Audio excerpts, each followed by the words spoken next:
دنیا میں سب سے بڑا محل بنایا تھا ایران کے بادشاہ خسرو پرویز۔ آپ لوگ تو آج کل اسکوائر فٹ سے ناپتے ہو، تو میں آپ کو اس کی چوڑائی لمبائی بتا رہا ہوں۔ 40,000 پلر پر اس کی چھت کھڑی تھی۔ اب اسکوائر فٹ آپ گنو، حساب کتاب یہ جو انجینئر ہیں اب یہ گنے کہ 40,000 پلر پر اس نے وہ چھت کھڑی کی تھی، اور صرف ایک گنبد میں 1,000 سونے کے فانوس لٹکے ہوئے۔ تو اس نے اپنی طرف سے آئیڈیل منہ بنایا، اور اس میں 10 سال بھی نہ رہ سکا۔ فرعون نے حملہ کیا اور ایرانیوں کو شکست ہوئی، اور انہوں نے اس گھر کو آگ لگا دی۔ وہ شہر ہی مٹ گیا، دست گرد، ایک گینٹ باقی نہ بچی۔ اور مسلمانوں میں ایک نادان بادشاہ نے جو اسلامی تاریخ میں جو سب سے بڑا گھر بنا ہے، وہ اسپین کا بادشاہ تھا عبد الرحمن الناصر۔ اس نے 300 ہجری میں ایک محل کی بنیاد رکھی تھی، وہ 4,316 پلر پر تھا۔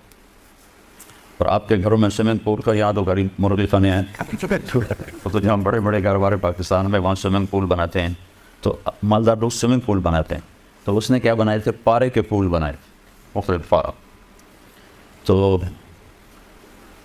رات کو جب چاند کی چاندنی اس پر پڑتی تھی تو اس کی جو ریفلیکشن تھی وہ تمہاری اس بجلی سے زیادہ روشنی مہیا کرتی تھی۔ اور پھر خدام مقرر تھے اس کو ہلاتے تھے، تو اس کے ہل کے اوپر سے سورج کی چمک پڑتی تھی، اور وہ ہلتا تھا تو اس کی شعائیں ہلتی تھیں، تو سارا محل ایسے جھومتا ہوا نظر آتا تھا کہ پورا محل جھوم رہا۔ اس محل کی عمر تھی 50 سال۔ 50 سال کے بعد اشبیلیہ والوں نے حملہ کیا اور اس بنی اسرائیل کے ایک بادشاہ نے گھر بنایا، لوگوں کو دعوت دی، بھائی میرا گھر کیسا ہے؟ بھائی بہت اچھا، بہت اچھا۔ 2 آدمی چپ بیٹھے تھے۔ بادشاہ نے کہا تم بھی تو کچھ بول، تو کہنے لگے جی بس تو اس میں کمیاں ہیں، باقی بہت آگے 2 کمیاں رہ گئی۔ تو سارے متوجہ ہو گئے کہ انہوں نے کون سی کمی ڈھونڈنی، جہاں سونا چاندی جڑا ہوا ہو، ہیرے جواہرات جڑے ہوئے ہوں۔ تو انہوں نے کیا ڈھونڈ لیا؟ ان کا کیا ہے؟ کہا ایک بات تو یہ ہے کہ آپ اسے چھوڑ کے مر جائیں، اور دوسری کمی یہ ہے کہ ایک دن یہ گھر اجڑ جائے، باقی کچھ کمی نہیں۔ وہ کہنے لگا پیچھے رہے ٹھیک ہے، پیچھے کیا بچا؟ وہ کہنے لگا کوئی گھر ہے جس میں رہنے والا مرے نہیں اور وہ اجڑے نہیں، کہاں ہے؟ تو وہ کدھر ہے؟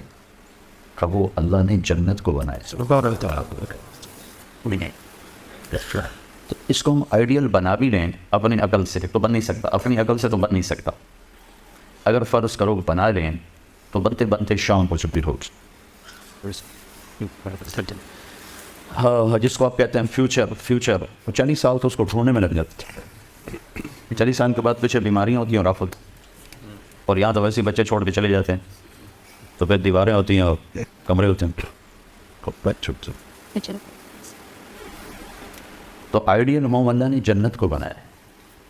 یہ دنیا اللہ نے جس دن بنائی تھی نا، جس دن آج سے کوئی 25 ارب سال پہلے، اس کے بعد اس پر اللہ نے ایک دفعہ بھی پینٹ نہیں کیا، کوئی اس کی ڈیکوریشن نہیں کی، ایک دفعہ بھی اس کے حسن و جمال میں کوئی زیادتی نہیں کی۔ جس دن 25 ارب سال پہلے جیسے بنی تھی ویسے ہے۔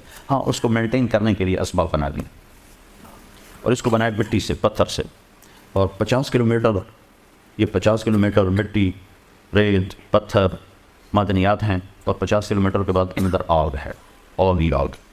ہم آگ کے گیند پر بیٹھے ہوئے۔